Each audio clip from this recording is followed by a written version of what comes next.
Welcome to the Real Estate Espresso Podcast, your morning shot of what's new in the world of real estate investing. I'm your host, Victor Menasce. This is the weekend edition where we interview notable people from the world of real estate investing. Today is no exception. We have a great guest all the way from Dallas, Fort Worth. Welcome to the show, Eddie Speed. How are you? I'm fantastic. Great to have you here. Eddie, for the folks who don't know you, why don't you maybe give a little bit of your backstory and how you got to this point in your journey? Well, in 1980, 20-year-old Eddie Speed met a guy who later became my father-in-law, and he introduced me to the world of seller financing. He was a real estate investor, but we were actually buying seller finance notes. So I started, of course, if you remember, interest rates were super high, 20% interest. I started down this road from the 80s and 90s and stuff and buying seller finance notes. But what I found out was I essentially found myself in a position to sort of be a coach for real estate investors of how they could do creative financing. I set up the note system for home investors in the early 90s. That's really been my journey. And I've now closed, more than 50,000 notes. Well, you're not just a rookie at this, is what you're saying. I tell people I'm not smart, but I am seasoned. There you go. So in today's environment, prices are very elevated, but still there are a lot of underperforming properties that are overpriced. And it's a funny market that we're in. What are you seeing as the strategies that make sense in today's climate? You know, I have this training business, Note School, and I would say in the past 2 years, I've had somewhere around 50% of the top 500 house buyers in the business and a lot of other people that have come. So why do they come to Note School? They came to Note School because they wanted to learn creative strategies to structure financing to kind of combat the demand of people wanting such a price for their property. The theory is I can pay any price for a property depending on how I pay you, right? Sure. So the more and more I got involved in this, and I've been around most of what I think are the most regarded negotiation trainers for the top house buyers in the country, listening to the objections, listening to the customers and stuff. There's a segment of customers that is the most worked segment by far, and that is landlords. If you ask any house buyer that's doing a lot of business, they're doing a much higher percentage of buying houses from landlords than any other demographics they solicit. But what I figured out is the landlords they're chasing are people that have financial troubles. They're chasing landlords that are getting divorced, or they have a judgment against them, or they file for eviction and blah, blah, blah. In other words, they're chasing a landlord that on the surface says that some life interruption has happened with that guy, and he now needs to sell the house quick for cash, right? And cash means discount, right?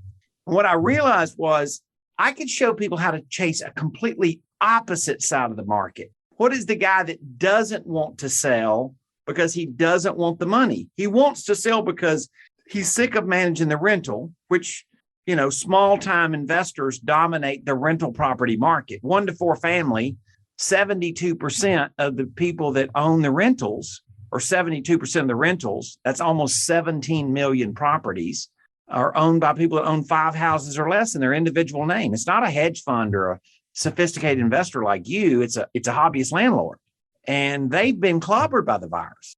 Forbes came out with an article, call it a month ago. It could be slightly more than that, but not much. They said that 8 million tenants owed $20 billion in back rent to small-time landlords. And they're the ones that are absolutely hurting in this pandemic because they're the ones who have not been successful in getting rental assistance. The under 10% of rental assistance that was promised having actually been dispersed has left those landlords, that cottage industry, if you will, high and dry. 100%. But that's not a secret. Every house buyer in America that's doing any business already knows this. Yeah. So what I started asking these negotiation specialists, a Steve Train type that trains more high volume house buyer buying acquisition teams than anybody.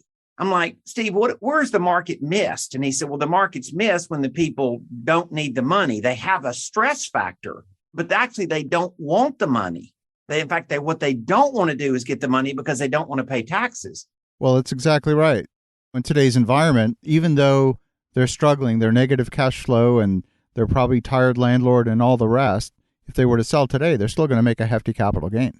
So The idea is I'm teaching people to chase a lane that the house buyers are not chasing. I'm chasing a lane where people don't want the money, but yet they want to sell their house. So if you didn't want your money, Victor, you could structure it to where you didn't have to pay taxes today. Right. Now that's simple for you and I, right? You're a very savvy real estate investor, and you instantaneously know that I'm talking about the IRS ruling of installment sales. Exactly right. How many hobbyist landlords know that? Probably next to none. And they're thinking, well, I don't want to be the bank because that's another layer of complexity. I'm just getting out of being a landlord and tired of that. So I don't want to be a bank because I don't understand the banking business either. They think they don't want to lend until they understand that it's actually to their benefit. It's to their benefit. And when they bought the rental, what they were really buying was a passive investment that would produce cash flow. We all understand in sales, you're guiding your customer in a direction that they would have never thought of unless you took them there, correct? Well, that's right. And what they were sold on was the myth of passive investing. And as you and I both know, a rental property is actually not a passive investment. It's an active business. And you can invest passively in an active business, but it's still an active business. They were thinking they were buying a passive business, which doesn't exist. You know, Urban Institute ran two important stats. That is, more than 50% of these investors do not have a mortgage, and 3/4 of them self-manage. You can stack a list. Everything about the house buying business, as we all know, is they stack a list, right? They take landlords and then they find problematic characteristics about that landlord. And that's the group that they solicit. People that have a judgment, or they file for divorce, and, all of those things that say distress. So I teach people that we're looking for the opposite side of that list. We're looking for the people that are in so good a financial shape, they don't want the money. And then you say, well, here's what you could do. You can defer taxes as far out as literally 30 years if you wanted to do that. You could defer them for 20 or you could defer them for 5. Well, which one would you take? Would you defer taxes, Victor, for 5 years or 30 years? Well, it obviously depends on jurisdiction. For example, in Canada, the maximum deferral is over 5 years. And what you're talking about is, of course, in the United States, where you can defer over much longer. Exactly. And even 5 years, you can figure out a way to make it work, but you can certainly make it work in crazy good if you can do it for longer. So the idea is, I use the breakfast analogy. You've heard the old story about, breakfast, and you've got the chicken and the pig. Mm-hmm. The chicken, he's involved in breakfast, but the pig, he's committed. All right, yeah. So the idea here is the pig in this story is the IRS strategy. The chicken is the seller finance strategy. So you've got a huge shift moving from, like, it's no longer, Victor, that I'm asking you to carry terms. I'm showing you a strategy where terms have naturally got to be part of the process. That makes an awful lot of sense. So where do you meet these folks? Is it on the way out of the landlord-tenant tribunal, or where do you find them? Most house buyers that I know are stacking a list in some way. Some people focus on SEO marketing, but even with the new restrictions in Google and Facebook and stuff, a good info marketer can stack the list to people that have a high propensity to have been a landlord. Otherwise, you can, whether you're texting people or cold calling or mailing them a letter, virtually everybody in the business, you have to stack a list. You don't just go mail a list to 17,000 landlords, right? Right. You figure out certain characteristics of them, whether it's size or location, how long they've owned it, equity position. And then my deal is, I want to make sure that I stack somebody that doesn't look like they're financially broke. Right.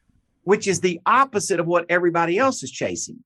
I love that strategy. It makes an awful lot of sense. So the marketing then becomes a curiosity strategy, a did you know strategy. That's genius. Then the other side is, once you buy it, and there's some forks in the road. There is a strategy, actually a very profitable strategy, where you can help them create seller financing to a good tenant. Or then obviously if they have a bad tenant, you take over the deal and they seller finance you. Now people are worried, well, I'm going to start committing to pay for this house and I still got a bad tenant in there. No, what you would do is bake in a forbearance agreement that essentially means I don't start paying you until I start getting paid. Now you're inheriting their problem, but you're not committing to the cash flow until you get their problem resolved. Then the other side of the coin is, so Eddie, what are you going to do with this? You're going to buy these and you're going to keep it as a rental, or you're going to lease option. And you can do either one of those things. And it's a possibility you would want to. It definitely is a possibility. But I'm a seller finance guy. Well, right now, most people, you're not, of course, but most people, even in real estate, are sort of oblivious that we're in a housing boom and a credit crunch exactly at the same time. 30% of the people that could qualify for a mortgage before the virus can't qualify today. That's how tight the mortgage underwriting has gotten. So while there is not a lack of liquidity, the bar has been raised because the risk premium that's being attached to the current market conditions is basically raised the threshold. When you're a mortgage lender and you are looking at the portfolio that you're servicing, you're not quite as looking at it through as rose-colored glasses as a realtor. A realtor's commitment stops the day that they're at the closing. Mortgage lender's commitments really starts. And so mortgage lending has responded and said, we're not sure that we're exactly buying into the trees are going to grow to the sky thing. And they're still making loans. Here, there's two interesting stats. Average down payment for a conventional mortgage, and this is according to Ellie Mae, who does more loan apps than any lender in the United States. Ellie Mae says the average down payment for a conventional mortgage is 19% down. I think that usually surprises people. So the other thing is the average credit score is like 786. What does that mean? That means that you have a whole pool of what we call penalty box buyers that have a good down payment and have good credit. They're not perfect. A lot of them, by the way, have some form of self-employed income, which has been butchered by this new underwriting system. And they're now the perfect candidate for seller financing. Absolutely. So you buy it and then you resell it on a wrap note. And the concept of a wrap note is kind of like a sandwich lease. We can all relate to an Airbnb where you rent a piece of property and you pay a monthly rent you've agreed to pay. Then you rent it by the day for a lot more than your monthly rent. Well, what you have is a wrap. What's interesting about that particular approach and where I thought you were going to take this was rather than simply selling the property to somebody else, what if at the end of the term you sell the note to someone who wants to buy that note? Well, obviously, the reason I learned these strategies is I helped real estate investors create tens of thousands of notes, which I later bought, right? Yeah. And one of the strategies is, and this is probably too complex to get into today, but one of the strategies is you could sell the property to a good tenant. We figure about half the tenants are paying. You could sell it to a good tenant and the seller creates a note.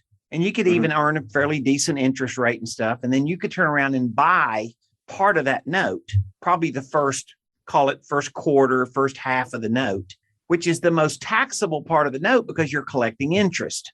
Most of the principal comes on the back side of the note. Most of the interest comes on the front side of the note. And then they could sell that note up front, which is a strategy we call a partial, which lets them reposition how they take the money in because that sell of that note then becomes a capital gain. We've really zeroed in on, obviously we're not giving tax advice. I'm not an accountant or a tax attorney, although you and I probably paid for a lot of that, right? But what we are is we're business people that know how to point to potential strategies that they can then verify because the customer's not going to think of this stuff on their own. Oh, not a chance. That's what makes us a deal maker, right? Yeah. Well, fascinating. I love the angle. I love the perspective of going in territory that is not trampled by the herd and looking for those opportunities that are just lying there latent and no one is focused on that particular space. I think it's genius. Funny thing is, I've been doing this for a long time. I had a training business about 20 years and been doing this for about 20 years before I had a training business. And then obviously I've stayed in the note space. So we have a training side of the business and just decide that we do all of these strategies that we talk about. And the truth of the matter is our business has always been driven by just realizing the voids in the market. And the market's so hot. I think people sometimes think there's not a void in the market. There's a gigantic void in the market. Well, it gets you out of that auction environment where auction fever takes over and people are bidding up the price and everyone's paying too much. And so if you stay out of that auction environment and you can have a conversation directly one-on-one with a seller, that changes the dynamic completely. What's funny is most of the high volume real estate investors can't implement this strategy, because the truth of the matter is the high volume investors have done better since this escalation in value. Most of the smaller volume real estate investors have done worse. That's generally the pattern. I'm showing a guy that isn't the guy that buys 200 houses a year to go do it. The guy that buys 200 houses a year, he has an acquisitions team, right? He has 5, 6, 7 guys, alligators that go out there and chase somebody wanting to sell every day. And they are so busy doing what they're doing, they can't shift and pivot to this strategy. They get the strategy. They completely get it. They just can't shift to it. And so it's kind of interesting to me that I've helped people in all kinds of situations. You can even do a joint venture with the biggest house buyers in your market. And you're thinking, well, they don't need me or they don't want me and stuff. Trust me, they got trash can leads. And there's various strategies that people could do. And, obviously I love teaching the real high volume guys. And from being in the industry a long time, you like to know that you can teach people at that level and they still feel like they got something to learn. But the truth of the matter is they can't utilize this near as much as a guy that doesn't do quite so much business. Yeah, absolutely. Well, Eddie, if folks want to connect, if they want to learn more, what's the best way? If they'll just go to noteschool.com/get started, and that'll take them to a landing page. And that landing page is going to have an ebook that I've written about this. It's going to have a little training that we're going to talk about more in specific and have some case study examples, some specifics. It's great to kind of hear the story today, but it's really good to kind of watch some whiteboarding and watch how this stuff unfolds a little bit. And that's it. Just noteschool.com/get started. Fabulous. Well, Eddie, love the perspective, love what you're doing. And for the listeners at home, definitely connect with Eddie at noteschool.com/get started. And in the meantime, have an awesome rest of your weekend. Go make some great things happen. We'll talk to you again tomorrow.